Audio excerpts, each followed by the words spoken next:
Rahul Gandhi Rafale के बहाने प्रधानमंत्री नरेंद्र मोदी को घेरने का कोई मौका नहीं छोड़ना चाहते, लेकिन 10 अप्रैल को सुप्रीम कोर्ट के राफेल मामले पर फिर से सुनवाई के लिए तैयार होने के बाद राहुल गांधी ने जिस तरह के बयान दिए हैं, लगता है कि अब राहुल के गले की फांस बन सकता है। राहुल ने इन बयानों में सुप्रीम कोर्ट के हवाले से कहा है कि शीर्ष कोर्ट ने मान लिया है कि चौकीदार चोर है। अब इसी को लेकर भाजपा सांसद मीनाक्षी लेखी के राहुल पर सुप्रीम कोर्ट में कोर्ट की अवमानना का मामला उठाने से लेकर भाजपा ने इसे चुनाव आयोग का दरवाजा भी खटखटाया है। इसी मुद्दे पर राहुल गांधी की क्या वाकई राफेल मुश्किलें बढ़ा सकता है या फिर ये राफेल ही राहुल गांधी को जीवनदान दे सकता है? देखिए ये विशेष रिपोर्ट। ये बात बुधवार की है, दिनांक 10 अप्रैल। इस दिन कांग्रेस अध्यक्ष राहुल गांधी ने अमेठी में अपना नॉमिनेशन फाइल किया था। रोड शो को मिले जन समर्थन ने राहुल में जोश भर दिया। उधर राहुल का जोश बढ़ाने वाली एक खबर सुप्रीम कोर्ट से भी आ रही थी। सुप्रीम कोर्ट ने राफेल पर पुनर्विचार याचिका स्वीकार कर ली थी। सुप्रीम कोर्ट ने मोदी सरकार की यह अपील खारिज कर दी थी, जो नए दस्तावेज सामने आए हैं वो अवैध तरीके से हासिल किए गए हैं, इसलिए कोर्ट में किसी प्रमाण के रूप में स्वीकार नहीं किए जा सकते। बस फिर क्या था, राहुल गांधी रोड शो के वाहन से उतरकर सीधे राफेल पर सवार हो गए और उन्होंने शुरू कर दिए पीएम मोदी यानी कि चौकीदार पर हमले। नॉमिनेशन फाइल करने के बाद राहुल ने पहली ही जो प्रतिक्रिया दी वो ये थी कि सुप्रीम कोर्ट ने भी मान लिया है कि चौकीदार चोर है। सुप्रीम कोर्ट ने एक्सेप्ट किया है कि राफेल मामले में कोई ना कोई करप्शन, कोई ना कोई भ्रष्टाचार हुआ है। अब राहुल गांधी अपने इसी बयान को लेकर कानूनी पचड़े में फंस गए हैं। बीजेपी नेता और सांसद मीनाक्षी लेखी ने कांग्रेस अध्यक्ष राहुल गांधी के राफेल डील को लेकर दिए गए एक बयान के खिलाफ सुप्रीम कोर्ट में अवमानना याचिका दाखिल की। सुप्रीम कोर्ट मीनाक्षी लेखी की याचिका पर सुनवाई के लिए भी तैयार हो गया। 15 अप्रैल यानी सोमवार को मामले में सुनवाई होगी। लेखी का आरोप है कि कांग्रेस अध्यक्ष राहुल गांधी ने सुप्रीम कोर्ट के हवाले से ये बयान दिया है कि सुप्रीम कोर्ट ने भी माना कि चौकीदार चोर है और उन्होंने इसी बयान पर अवमानना याचिका दाखिल की है। एक ऐसा इर्रिस्पॉन्सिबल व्यक्ति जिसको सुप्रीम कोर्ट के ऑर्डर्स पढ़ने नहीं आते, वो क्या भारत का प्रधानमंत्री बनना चाहता है? आप सोच रहे हैं कि राहुल के इतने संक्षिप्त से बयान पर इतना बवाल क्यों? तो जवाब यह है कि राहुल यही नहीं रुके। नॉमिनेशन फाइल करने के बाद राहुल ने पहली जनसभा को बिहार के कटिहार में संबोधित किया और यहाँ भी राहुल राफेल पर सवार पीएम मोदी पर हमलावर बने रहे। कटिहार में राहुल ने अपने भाषण की शुरुआत ही सुप्रीम कोर्ट के फैसले से की। इसमें राहुल ने पहली ही लाइन में कहा कि आज सुप्रीम कोर्ट ने ऐतिहासिक फैसले में मान लिया है कि चौकीदार चोर है। राहुल ने पहले ये बात जनता से कहलवाई और फिर खुद कही और खुलकर कही। प्रधानमंत्री नरेंद्र मोदी का नाम लेकर भी कही। आप खुद सुने क्या कुछ कहा राहुल गांधी ने। सुप्रीम कोर्ट ने ऐतिहासिक निर्णय लिया। सुप्रीम कोर्ट ने कहा कि हिंदुस्तान का चौकीदार, सुप्रीम कोर्ट ने कहा कि हिंदुस्तान का चौकीदार, ये देखो क्या कमाल हुआ। शर्म नहीं है इस व्यक्ति में। सुप्रीम कोर्ट कहता है कि नरेंद्र मोदी जी जो देश के चौकीदार बने हैं वो चोर हैं। तो राफेल पर सवार राहुल गांधी यहीं पर नहीं रुके। राहुल गांधी ने अपने भाषण में चीफ जस्टिस के पद का नाम लेकर कहा कि चीफ जस्टिस ने मान लिया है कि नरेंद्र मोदी भ्रष्टाचार में शामिल है। अभी सुप्रीम कोर्ट में चीफ जस्टिस ने साफ कहा है कि नरेंद्र मोदी जी ने राफेल मामले में भ्रष्टाचार किया। इसके बाद राहुल आगे भी पूरे भाषण में हमलावर बने रहे और कहा कि समाज के हर वर्ग से पैसा चोरी कर उद्योगपतियों को दिया गया। इस क्रम में राहुल गांधी नीरव मोदी और मेहुल चौकसी और माल्या की तरह अनिल अंबानी को भी चोर बताने से नहीं चूके। राहुल ने अनिल अंबानी को सीधे सीधे माल्या और नीरव मोदी की श्रेणी का चोर बता दिया। 5 साल इन्होंने किया। 5 साल किसानों से, मजदूरों से, युवाओं से, बेरोजगारों से पैसा चोरी किया और इन चोरों को दिया।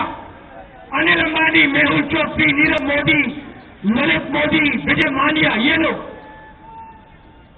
5 साल आप देखते रह गए। पहले कहा था नारा है अच्छे दिन आएंगे, अच्छे दिन आएंगे। 5 साल के अंदर नया नारा चला है, चौकीदार। इधर राहुल ये सब बातें कह रहे थे, उधर बुधवार यानी 10 अप्रैल को ही रक्षा मंत्री निर्मला सीतारमण एक प्रेस कॉन्फ्रेंस में राफेल पर कोर्ट के फैसले को लेकर दिए गए बयान पर राहुल को सीधे सीधे कोर्ट की अवमानना का ही दोषी ठहरा रही थी। निर्मला सीतारमण ने तो ये भी कहा कि राहुल ने निराशा में आज शालीनता और शिष्टाचार की सभी हदें पार कर दी। इस बात को सुप्रीम कोर्ट ने मान लिया है। These are exact words that I'm reading out, both from his tweet and from his remarks in the media. I would like to question here. हाँ, हम सबको मालूम है, we all know very well that the Congress president probably doesn't read even a half a paragraph. He conveys things which are being told to him. And he understands things only that far. But here, by saying this, that court ने मान लिया, and by also saying that the court has said, चौकीदार चोर है, चौकीदार अनिल अंबानी को इतना पैसा देने का मान लिया है, these verge on contempt of court. The court today has not said any such a thing. The court today has not commented on any such a thing. The president of a party which had been in power for so many years has completely shown his frustration by attributing words which have not been uttered by the Honorable Court. He says, इस बात को SC ने मान लिया है। कहाँ माना जी? आप पत्रकार, वरिष्ठ पत्रकार मेरे सामने बैठे हुए हैं, प्लीज बोलिए, आज सुप्रीम कोर्ट में कहीं ऐसे बात आया है क्या? इस देश को जो व्यक्ति खुद जमानत पर है, ऐसे गुमराह करने का अधिकार किसने दिया इनको? निर्मला सीतारमण ने बुधवार को जो प्रेस कॉन्फ्रेंस में कहा था, वही आज सामने आ गया है। भाजपा अब इस मामले पर कोर्ट पहुंच गई है। लगातार बेबयानी की गई है और सुप्रीम कोर्ट के बारे में ऐसे बयान दिए गए हैं कि सुप्रीम कोर्ट ने जो है ऐसा ऑर्डर पास किया, वैसा ऑर्डर पास किया, जबकि सुप्रीम कोर्ट ने ऐसा कोई ऑर्डर पास नहीं किया और वो सब चुनावी माहौल के अंदर इलेक्शन को भटकाने के लिए किया जा रहा है। और चौकीदार चोर है, ऐसा सुप्रीम कोर्ट ने कहा। 30,000 करोड़ अंबानी को दिया, ऐसा सुप्रीम कोर्ट ने कहा, जबकि वो याचिका जो है सुप्रीम कोर्ट एक हिस्सा सुन चुका है, बाकी का पेंडिंग है। यही नहीं, पूरे मामले को लेकर निर्मला सीतारमण चुनाव आयोग भी पहुंच गई है। We have approached the Election Commission on 3 specific issues.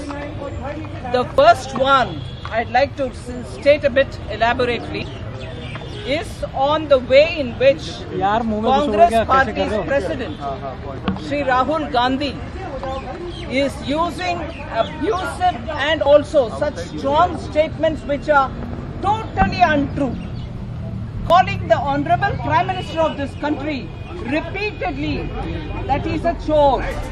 ऐसा नहीं है कि राहुल गांधी ने इस तरह के बयान पहली बार दिए हैं। इससे पहले भी वो कई बार जनसभाओं में राफेल और प्रधानमंत्री को लेकर विवादित बयान देते रहे हैं। साफ है कि पहले चरण की वोटिंग हो जाने के बाद भाजपा और कांग्रेस किसी को बख्शने के मूड में नहीं है और जाहिर है कि ये लड़ाई अभी कोर्ट से लेकर मैदान तक हर स्तर पर तीखी होने वाली है। और देखना ये भी दिलचस्प होगा कि सोमवार को सुप्रीम कोर्ट का इस पूरे मामले पर क्या रुख रहता है। पत्रिका टीवी के लिए जयपुर से स्वतंत्र जैन की रिपोर्ट। तो 2019 की ये जंग वाकई में काफी दिलचस्प मोड़ पर पहुंचने वाली है। हर दिन जैसे नजदीक आ रहा है, वैसे वैसे चुनावी संग्राम ज्यादा तेज हो रहा है।